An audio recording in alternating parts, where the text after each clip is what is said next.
So naging matagumpay po ang ating pambato na si Jerwin Pretty Boy Angkahas. Sa kanyang pagbabalik sa boxing ring ay nakaharap niya po ang matibay na pambato ng Uruguay na si Ruben El Mariachi Casero.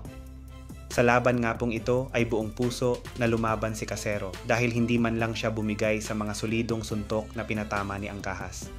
Sinubukan ni Casero na makipagsabayan at sirain ang diskarte ng Pinoy fighter pero nahirapan siyang pigilan ang mga atake ni Angkahas dahil sa matinding opensa at mala FPJ na suntok ni Jerwin Angkahas.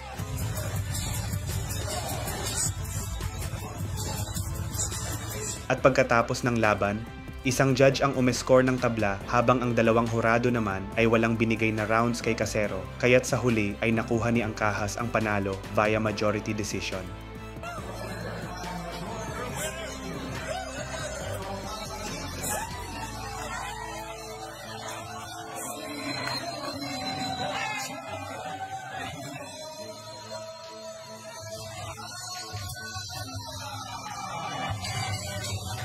Ito po si J. Lloyd Derla ng Ringstar PH. Hanggang sa susunod na laban, saludo sa mga tunay na mandirigma ng ring.